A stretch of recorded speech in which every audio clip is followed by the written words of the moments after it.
Coming up on Prep Sports Central, 2 top-class 2A football games show who's ready for playoffs. A senior night volleyball game shows the power of upperclassmen. And the story of a young student athlete from small-town Iowa who's getting offers from all around the nation. Those stories and more start now on Prep Sports Central.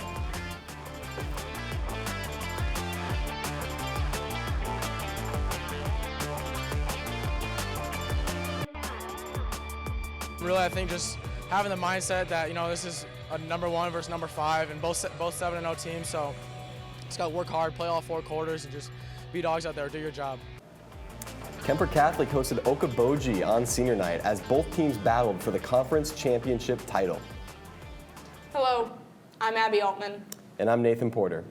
In a top 2A clash, number 3 Okoboji took on number 1 Kemper Catholic in a highly anticipated matchup between 2 undefeated teams. Isaac Christensen has the story. The atmosphere was intense and the stakes were high as number 3 Okoboji took on number 1 Kemper Catholic at Carroll Athletic Stadium. Both teams came into this game undefeated at 7-0. Kemper Catholic quickly jumped ahead when quarterback Brock Beatty made a tough under pressure throw to his wide receiver Braxton Vanami, who went up and high-pointed the ball for 6. Kemper then added on to their lead with a touchdown on 4th down by Jaron Hoffman, which made the score 14-0. Okoboji tried to fight their way out of a growing deficit, but the real story of the game was Kemper's stifling defense. Okoboji quarterback Trey Vanderpool was under constant arrest all night. The winning effort for Kemper was effectively sealed after an interception in the 4th by Dylan Schoen of Kemper Catholic. Coach Ryan Steinkamp spoke highly of his team's preparation following the game. A lot of it was our kids playing with each other. The coaches put a great game plan together. The kids just executed. They spent a lot of time on film and practice. It's just a great overall team win. Offense, defense just played really well together. With that win, Kemper Catholic remains undefeated and is district champions. They will take on their first round of playoffs next week. For Prep Sports Central, I'm Isaac Christensen. Thank you, Isaac. Now, in 2A football, number 5 Centerville traveled to number 2 PCM as these 2 teams battled for the district. Centerville came into this game the underdog, but did not look like it as they would jump out to an early 13-0 lead. Both scores came from Centerville quarterback Mac Murdoch as he found his man Clayton Lawson for 2 separate catch-and-run touchdowns, which got the PCM fans on their feet. Centerville cornerback Connor Patoya kept the foot on the gas with this pick that would lead to another big red touchdown. However, the Mustangs would manage to make it a game as tight end Alex Wendt found the end zone to bring the game to 27-15 heading into halftime. PCM's offense came out of the half and exploded as they grabbed the lead with this long rushing touchdown by their running back Lewis Day, who could not be tackled by this Big Red defense. Centerville would fight back and get their 2nd interception of the night, which would result in a field goal to take the lead heading into the 4th. The Mustangs would not look back as they outscored Centerville 29-0 in the 4th, including a game-sealing touchdown by Easton Morris. PCM head coach Greg Bonnet says why his team came out on top. Pretty big. We wound up playing some pretty good football at the end. We had to make some adjustments. We had to get pressure on a quarterback, which we normally don't have to do. But the guys are executing pretty well, and it all came out the exact right way in my opinion. Both teams begin their road to the Dome as PCM will now host West Liberty and Centerville will host Mediapolis in the first round of the playoffs. Now to 5A, where the Southeast Polk Rams take on the Johnson Dragons in a senior night thriller. Both teams came ready to play as neither team had any problems finding the end zone. The Rams gave this one to their running back, Stanley Cooper, who turned on the Jets and outran the Dragons defense 75 yards for the touchdown. The Dragons had no issues responding as Emory Jones used his burst to take this handoff 25 yards to the house. This game could not be decided in just 4 quarters, which meant overtime. The Rams and the Dragons were tied at 24. Stanley Cooper bulldozed his way into the end zone again to put Southeast Polk up first, while the Dragons kept the ground game going as well, with an Emory Jones rushing touchdown to force double overtime. With the game on the line, Zachary Greiner had a huge pass breakup to stop the Rams from scoring the go-ahead 2-point conversion. This gave the Johnson Dragons a win in an absolute thriller of a game.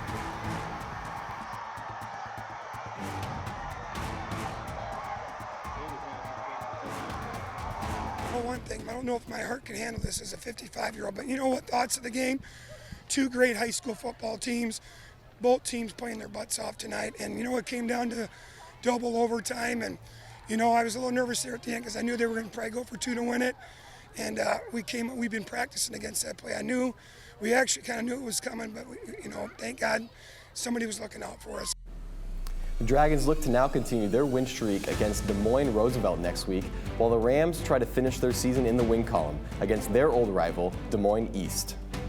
Now, we'll head to the Metro as a highly anticipated volleyball matchup took place on senior night, just before the playoffs. The 7th-ranked Valley Tigers took a short trip west on Tuesday night to face the 5th-ranked Waukee Warriors. The first 2 sets were all about the Tigers, as Valley took the first set with ease and held off a Waukee battle to take set 2. Valley senior outside hitter Braeden had a high-performance night with 10 kills, including this one in set 2.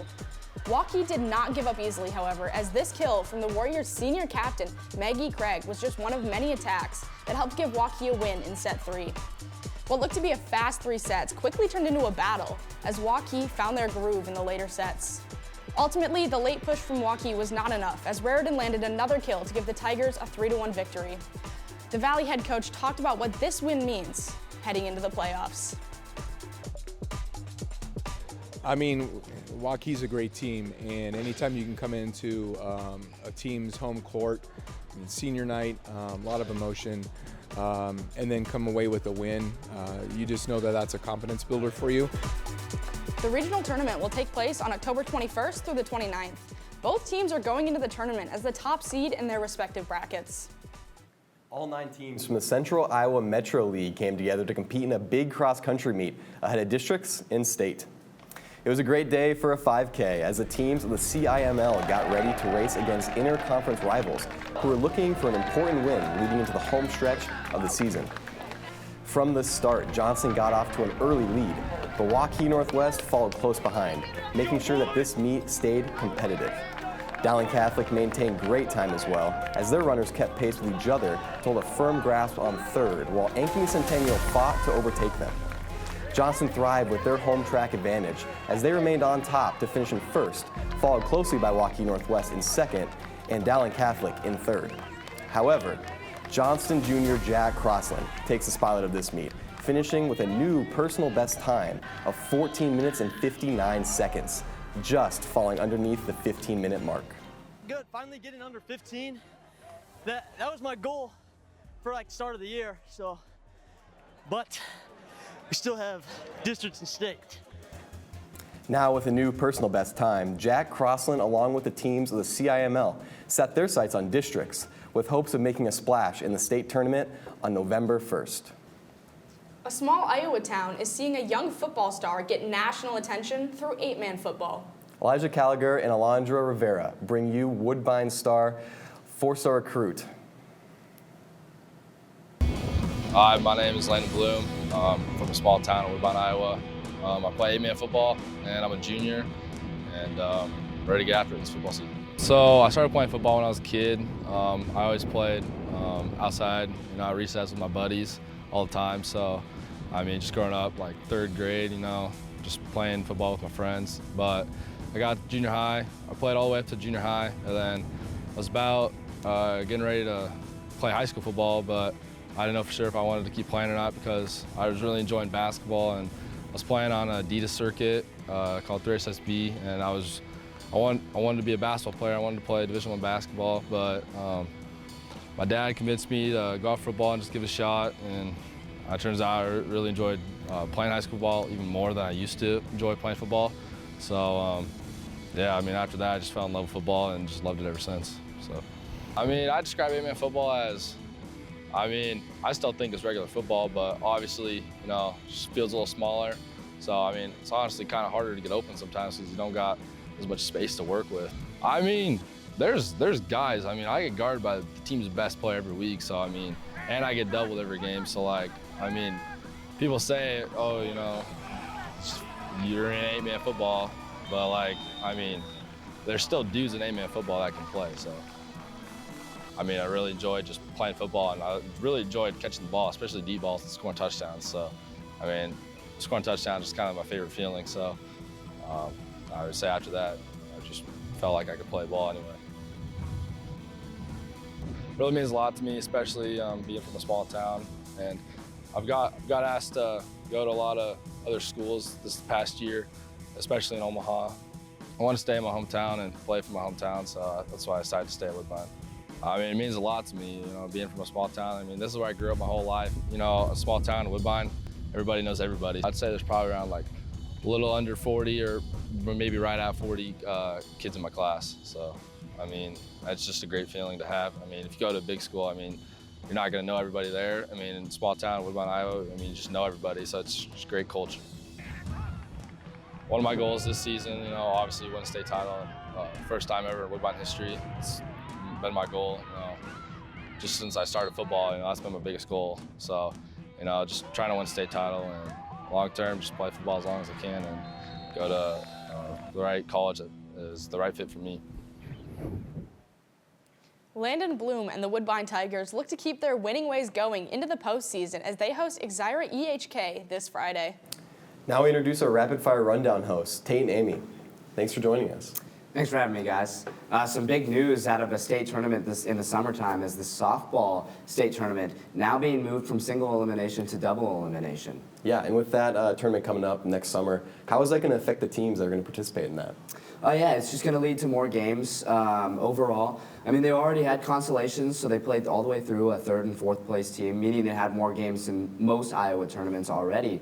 But another thing it's going to impact is less upsets. We'll see more one seeds dominate, as now it takes 2 times to lose instead of that one really crazy upset. Yeah, speaking of the postseason, the volleyball postseason starts today. What are some of the teams we can look out for? Yeah, just some teams that really to look out for, especially in 5A. Waukee Northwest, they were the runner-ups last year, as everybody knows, returned all their starters. In 4A, there's Clear Creek and Manna. Very efficient on offense and a very dangerous team. And 3A Western Christian, a lot of great offense as well and played in a lot of 5A tournaments. The strength of schedule is really going to help them in the tournament. In 2A, Denver, one of the best setting teams in the state. And then in 1A, Southeast Warren, another offense with tons of great efficiency, looking to do some damage in the postseason. Yeah, and then everyone loves a good underdog upset story. So who are those teams that you're looking at for an upset this year? Yeah, some teams that I'm looking at for an upset in 5A, Ankeny Centennial. I think they're the only ones that can really match the athleticism of Waukee Northwest. In 4A, Pella, a really great bench. 3A, Red Oak. 2A, Riverside, and then 1A, St. Ansgar, which is the number 8 seed, but I think they've got the numbers to do some really dangerous things. Yeah, we're going to stay on football. Football playoffs are also starting soon. Can you talk a little bit about that? Yeah, the playoffs are starting for 8-man, 1A, A, and 2A this week for football. In an 8-player, the number 1 seed, Bishop Garrigan, is playing Kingsley Pearson, That's a home game for Bishop Garrigan. A really good rush attack there for Bishop Garrigan. And then in Class A, MMCRU, they're the 1 seed, taking on Belmont Clemmy. A heavy pass attack there for MMCRU. In 1A, West Lyon, they'll be taking on East Sac County. We can expect a heavy run attack from West Lyon as well this year. And then in 2A, of course, Kemper Catholic is the 1 seed, and we've been seeing what they've been doing all year. Brock Braeden, just a phenomenal quarterback, throwing for over 1,900 yards this season, 26 touchdowns, and 2 interceptions. Yeah, and then just looking at 3A, 4A, and 5A, because they do have the RPI, where do you stand on that? Yeah, 3A, 4A, 5A, the tournament obviously doesn't start until next week. They've got another week of regular season, but Clear Lake is the number 1 seed there in 3A. These are all also from prior to last week, so these could change a little bit, but Clear Lake has outscored opponents 119-0 in the last 2 weeks. Just a phenomenal team there. In 4A, Xavier, they've been dominant as they just beat the number 2 team last week, Decorah, by a score of 34-0. It's going to be hard to beat them. And then in 5A, actually, Waukee Northwest was the 1 seed, but a loss to Waukee earlier this week will change that a lot. Yeah, can't wait for some good football playoffs. Well, thank you for joining us, Taten, and thank you for joining us on Prep Sports Central. Join us next time for all the highlights and stories from around Central Iowa.